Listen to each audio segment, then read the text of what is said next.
મોતી ગોતવા, આ કયા મોતી કે જે છે જ નહીં. તો આપણે તમે ને હું બધા આ મૃગજળ છે એની પાછળ દોડીએ છીએ. હંસલા હાલો હવે તો ધામના સ્વેન સદા નિરહસ્ત કુહુગમ. કેમ ખબર પડે કે સત્ય અસત્ય ધાવના?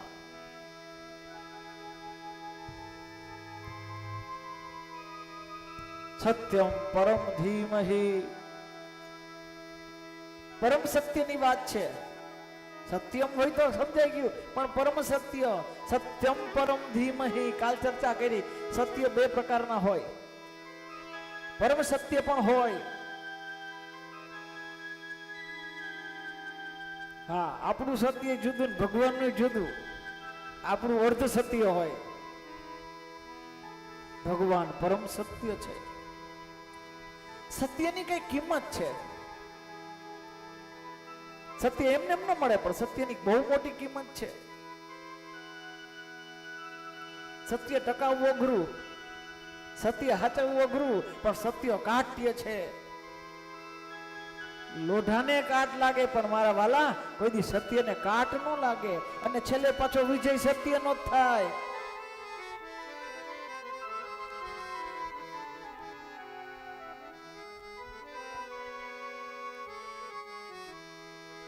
હા, એક પાછું એ છે કે સત્ય બોલવાનો યોગ્ય સમય હોવો જોઈએ. અસમયે બોલેલું સત્ય એ ઊભું નથી રહેતું. એક કોઈ નિશ્ચિત સમય હોય છે સત્ય બોલવાનો, પણ એક સમય હોય છે.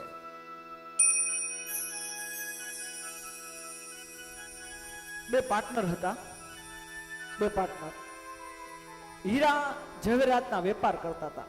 ઝવેરી હતા બે જણા, પણ એકની આયુષ્ય ઓછી હતી એટલે એકનું મૃત્યુ થઈ ગયું. થોડુંક દેણું હતું આમ તો એ ભાઈને.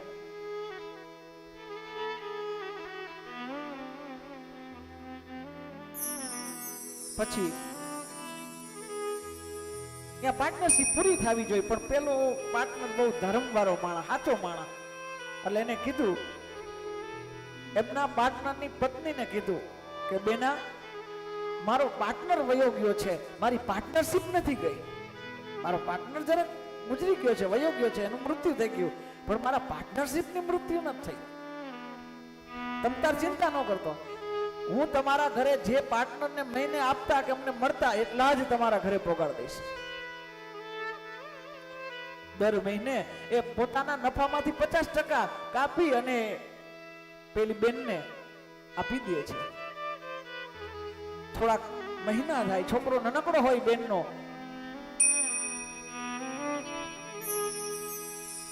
અને કહે છે કે તું એમને મદદ કરવા માટે જાય, આપણે બેઠા બેઠા પૈસા લેવા કોઈ કામ ન કરું, યોગ્ય નથી, તું એને મદદ કરાવજે. એ કાકા જ કહેવાય ને, તારા કાકા છે, એને થોડીક મદદ કરાવજે. એ પાર્ટનર નહોતા, આપણા કાકાની જેમ, તારા કાકાની જેમ રહ્યા છે, તારા પપ્પાના ભાઈની જેમ રહ્યા છે, તું એને મદદ કર. છોકરો મદદમાં જાય છે, છોકરાને અલગથી પગાર આપે છે. કે તું આવ્યો ને, વાંધો નહીં, રે ભણજે અને પગાર પણ તને ચાલુ, પગાર હું તને ભણાવીશ પણ ખરી અને તને પગાર પણ આપીશ.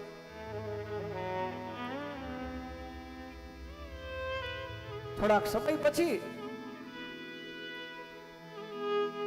આવું કરુણ અને આવું એક સારો વ્યક્તિ મળ્યો છે. બેનને એમ થયું કે લાવ ને, મારા ઘરવાળા એ મને 3 હીરા આપ્યા હતા, આની જો યોગ્ય કિંમત આવે ને તો મારે જેટલું દેવું છે એ ભરાઈ જાય ને આપણે પાર્ટનરશિપ છૂટી થઈ જાય ને એ ભાઈ બિચારા જે છે એનું ચાલે રાખે. આપણે હવે પાર્ટનરશિપ રાખવી નથી, આપણે પૈસા નથી લેવા, કારણ કે ક્યાં સુધી કોકનો ભાર આપણી ઉપર રહેશે.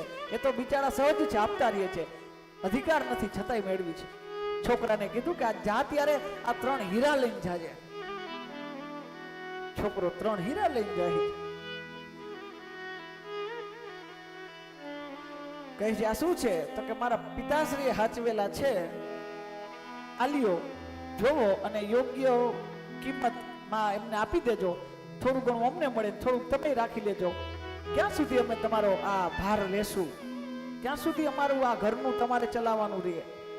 આ હીરાથી જે મળે ને એ તો કહે છે કે કામ કર, આનો અત્યારે યોગ્ય સમય નથી આવ્યો, તારા ઘરે આને લઈ જાજે, પછી જ્યારે સમય આવશે ત્યારે હું ચોક્કસ બોલાવીશ અને આપણે હીરા વેચી નાખશું, પણ અત્યારે આનો યોગ્ય સમય નથી, તું રાખી દે. છોકરો ઘરે લઈ જાય છે, પાછા હાચવીને રાખી જાય.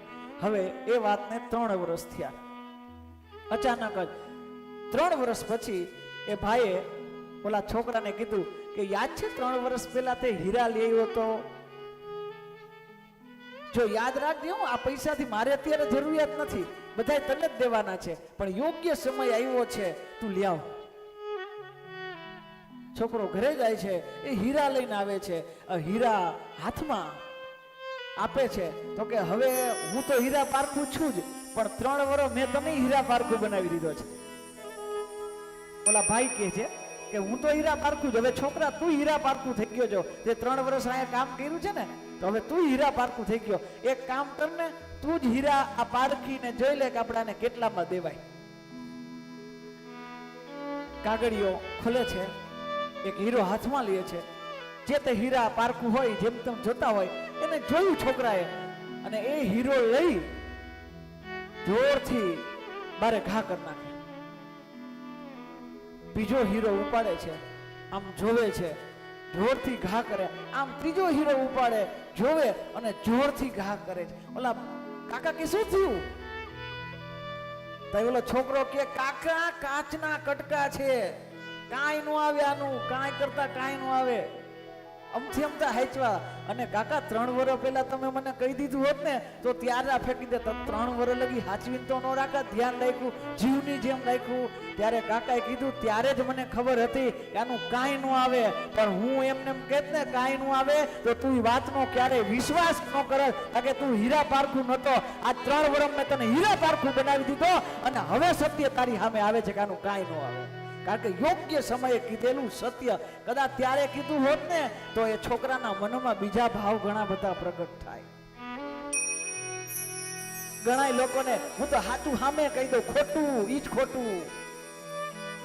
આ તે હોય, હું કોઈનું ન રાખો રોકડું, સાચું પકડાવી દઉં ખોટું. કારણ કે યોગ્ય સમય ન હોય ને ત્યાં તમે કરેલું સત્ય છે ને એ અસત્ય છે. યોગ્ય સમયે સત્ય બોલવું જોઈએ.